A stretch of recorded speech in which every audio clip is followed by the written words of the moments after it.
Hello crafters and welcome. Today I thought I'd show you some unusual backgrounds using my 3D embossing folders with my layering stencils. And unusually we're going to combine two different embossing folders to create some fabulous effects. So we won't be creating physical cards as such, but we will create some toppers that you can pop onto your cards and have some amazing results, and people will wonder how on earth you achieved it. So let's get cracking. We've got our layering stencils, which are the heart stripes. We have our 3D embossing folder, which is the coordinating heart stripes, and then we have our wood panel 3D embossing folder, which doesn't have layering stencils but is a super cool embossing folder to use with lots of other kind of floral elements that you can make this sit in the background. It looks very, very lovely when it's used. It's very subtle but very effective.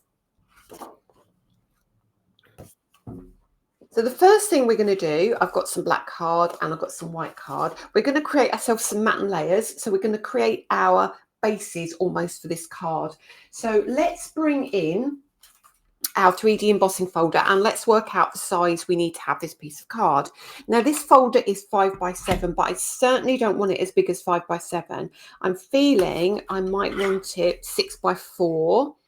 Let me measure this first. Let me pop the 4 here and then turn that round to 6. Well, I can't quite get 6, but I can get close to 6, can't I? So let's look at around there. That's absolutely fine. And then we'll do the same on the other piece of card. So you get two different views of the same size project. So again, let's take the second piece of card and we'll cut this one down again to 4. And let's pop that in there. And to get the same size roughly, all I'm going to do is line those two up. I will pop that underneath there and I will mark roughly where it should be, and then I will remove the top piece of card. So that gives me our two approximate 6x4s. And I say very approximate simply because we've got only 5 1/4 on this trimmer. Now the other thing I'm going to do is create some matte layers. So I know I can see already that's going to be pretty good. So I'm going to run that through here. Just cut this randomly. I know it's not straight, but it will help me out a great deal. And we will find the straight edge, which is the top left here. And then we can now pop this again underneath our card or underneath our trimmer to create our base. So I will line that very roughly, like so. That's roughly where I want it to be. And then we need to trim this bottom piece off and make sure that's nice and straight too. So let's grab that. Let's see where we are and see if we need to take any more off. Yeah, I feel down this side here we need to trim a little bit more, and then I can copy this for the other one. So let's grab our second piece of card. We don't need the white. We know what we're doing with that one. We can now see, well, you can't because it's black on black, but I will ask you to trust me on this. So I'm going to run that through like so, and that's going to give me a very similar size. And then I would trim the bottom off like I did with the last one. Let me make sure that's nice and straight. It's not perfect, but we've got a good chance of getting it very similar here. So let's move that one out of the way. And then we'll have a final look to see if we've created two matte layers that we roughly are happy with. Yeah, that's way better. So we've got that one ready. Let's check the other one and see how we go. That's actually fine. So not too bad. So we've created our 4 pieces of card, approximately 6x4. And then what we need to do is bring in our ulti-mate, which is our tool that we use for our layering stencils. It has the peg system across the top. And I'm using my tacky mat today. I'm going to be using these stencils. And my card is not bigger than the stencil, so I want to make sure the card doesn't move. Now, these are very well loved, and I just need to make sure I've got them the right way up. Each stencil has a number on it where we are able to put it. So these, because they are very detailed. We've moved the marking slightly. So we have a 1 here, a 2 here, and a 3 over here. So I start with a number 1. Let's bring my trimmer over here. Not my trimmer, my tool over here. And then we line up stencil number 1 and we take the pegs like so, pop it there. And then we can place our piece of card underneath where we want it to go, like so. And I like that. And now the stencil will hold down on the pegs and here. The card will hold down beautifully as well, so nothing's going to move. And then we can bring in our inks. So we're going to bring in our Pina Colada blending ink, which is awesome, by the way. So our blending inks are fabulous because they are a chalk matte surface. And what I love about that is it means that whatever colour you put over the top will react with the colour underneath. So it won't muddy, it will give you a beautiful, beautiful result. So we'll pop this ink down like so. So this Pina Colada is kind of a bright, vibrant, zingy yellow. Okay, and I'm not being really careful, so I'm just going to be holding little areas because the centre of the stencil obviously isn't held down by anything, and I don't want to end up going underneath that stencil. So pop the ink all the way around here, and then we've got that cool effect. So we can lift the stencil off, but the cardstock will stay in place. So that's beautiful in any event. And then we will come in with our second stencil. Let's pop the lid back on this one. And I'm going to keep the brush out. So you might see the brush in the shot, but I feel that because we're going to use that again, it's worth keeping out. And then I'm going to bring stencil number 2 in. And this is really cool again. And I'm going to again use my sugar candy. This is a great pink. It's such a useful pink as well. It's kind of nice and bright, but not too bright. And when it goes onto the yellow, it turns orange. So you get almost like, I want to say, I don't know if you have these sweets in the USA and Canada, but they're called fruit salad. And they have this orange and yellow and pink look to them. They are so cute, so cool, and they taste delicious. So if you've seen fruit salads, you'll know exactly what I mean. If you haven't, then this might be lost on you. So let's go over the top with that pink. And look at that. How pretty is that? That's 2 stencils. Let's go in with stencil number 3. And bizarrely, we are now going to pick a blue. Now the blue is going to be great because the blue will go over that pink and it will go purple. And you'll see what I mean in a second. So I've got some ink in the lid because I always take my ink and tap off. Always, especially with blue because it's a heavy colour. And then we go over the top like so. And I tend to use that ink that we've got left in the lid. And I pick up all the way around. And this is when it looks cool. And I'm going to grab any ink I can. And I don't want an exact result. I just want this to look quite arty. Just a really pretty result, really. And then we'll lift that one up. How beautiful is that? So that straight away is just using one stencil. And all we need to do now is I tend to lift this and pull back so I don't damage the corner of my cardstock. And we've got our silicone mat here, but I'm going to turn it onto the back so it's nice and clean and white. So lots of things we can do now so we can make choices. We have obviously our wood panel and we have our heart stripes. Now, what you could do is take your heart stripes, which would be the normal way of doing things, and you could literally place your folder inside, line up those hearts, and you could run that through, or do the embossing as I showed you, or we could even use the wood grain and kind of give it a texture, couldn't we? So I'm unsure which way to go with this. I think what we're going to do is use the wood grain just because it's different. But the first thing I'm going to do is use the embossing folder for the hearts. Now let me put the piece of black card behind so you can see. And the hearts, let me open that up. Let's make sure our hearts are raised. Pop a piece of card in, and I'm just going to give you a beautiful white on white, stunning looking result. So, whoops, got a folder in there. Take that one away. Pop that inside, run that through. I love that white on white. I love that on your piece of card. So as I'm saying, this isn't cards, this is kind of techniquey things.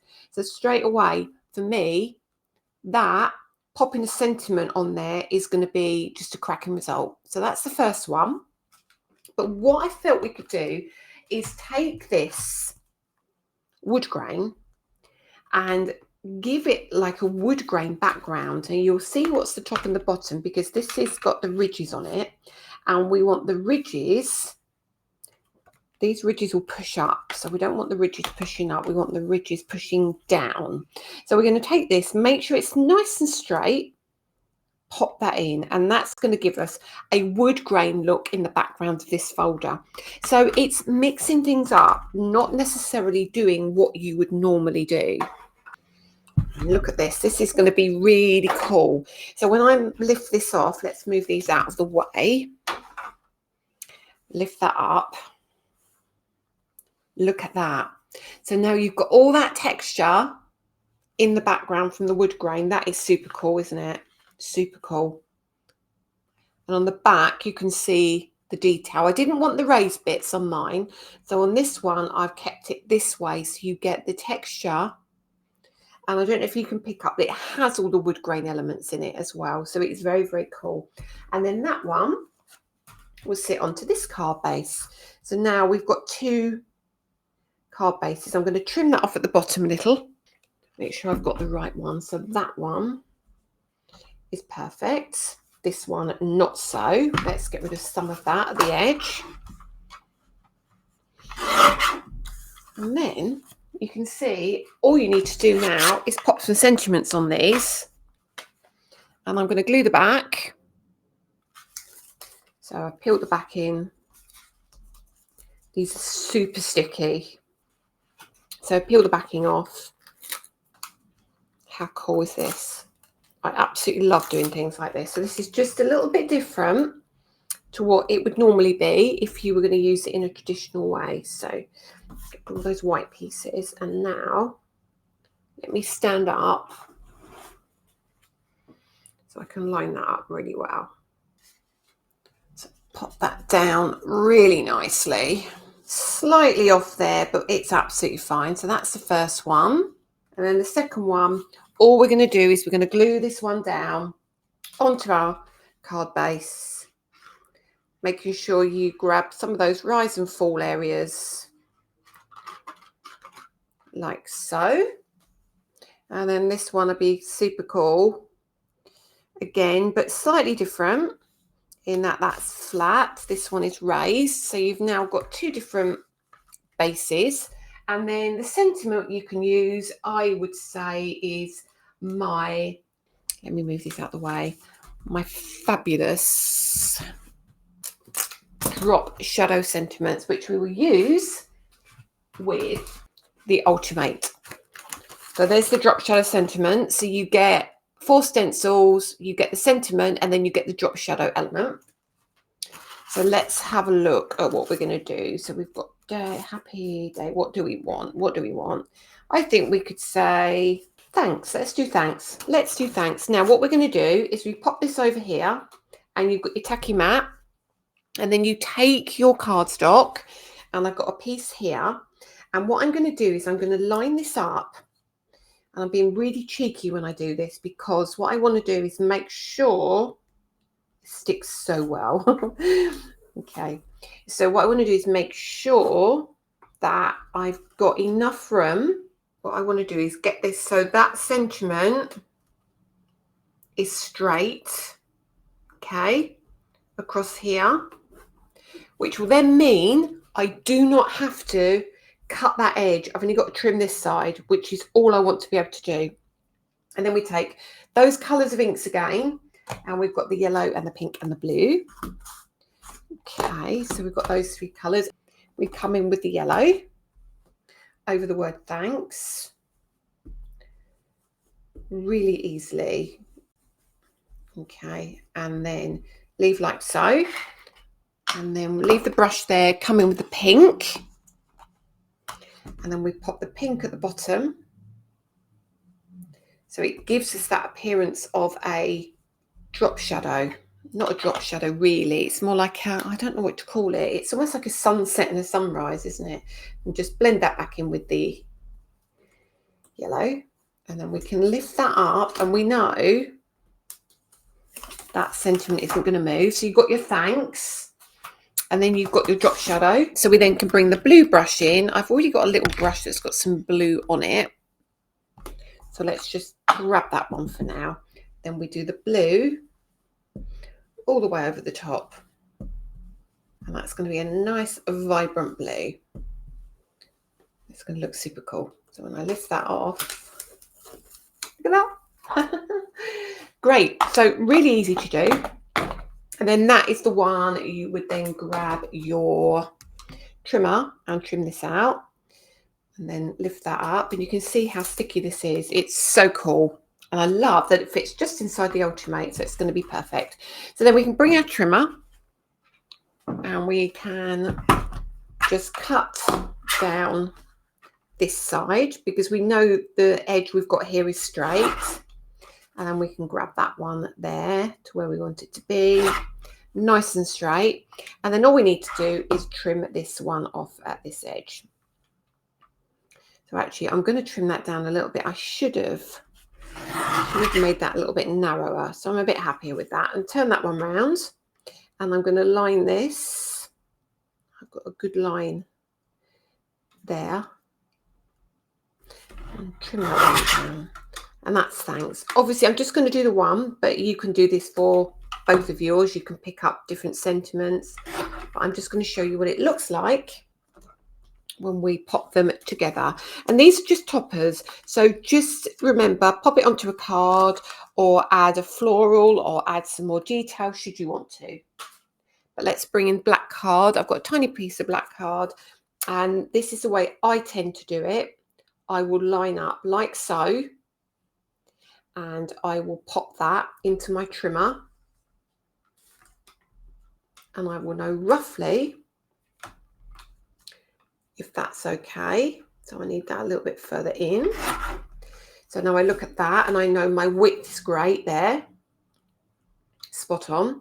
And then I will run this one through as well, and I know that we had this line, so I'm going to come in a little bit further. Let me see if I can get a better view. I'm going to come that way, and I'm going to hope I've kind of eyeballed that well. If not, it's not too much of a problem. But yeah, look at that. So now this means it doesn't matter if I need to trim it at all. I don't have to keep trimming down both by having glued them together first, causing that piece of card to get smaller and smaller. And then all I'm going to do is just glue on the back, and then I'll show you how this would look on both pieces of artwork. So they're really simple ideas, just like really simple ideas. But honestly, it's so worth doing simple things like this, especially if you're batch making cards. So there's your sentiment. You can do that twice. So you've got 2 cards. And then obviously just the plain card is going to be a great one, because that can sit straight in the middle there. That will look so cool. Let me pop a couple of pads on the back of that, just so you can see if it was raised up, how it will be. So that would sit beautifully like so. Okay, it's a really easy card, isn't it? And you could pop some gems on there if you wanted to. Or this one. This is a little bit more raised. This is a little bit more detailed. And then again, you've got that thanks, which matches perfectly. So if you've got your card base, This is your 5x7 card base. When you pop that onto a card, that's going to sit great in the middle there. And then you go with sentiment wherever you want. Let's pop that like so. You can pop your sentiment down here in the middle. I do kind of quite like these statement ones in the middle. So you've got that simply, or again, beautiful, beautiful, clean and simple, straight in the middle. And you've got a really effective card as well. So that is kind of a 2-for-1 really. 2 different toppers using relatively small amounts of product here, and that great sentiment. So great for batch making, great if you're looking for quick and easy cards, but ones that look really effective as well as being quick and easy.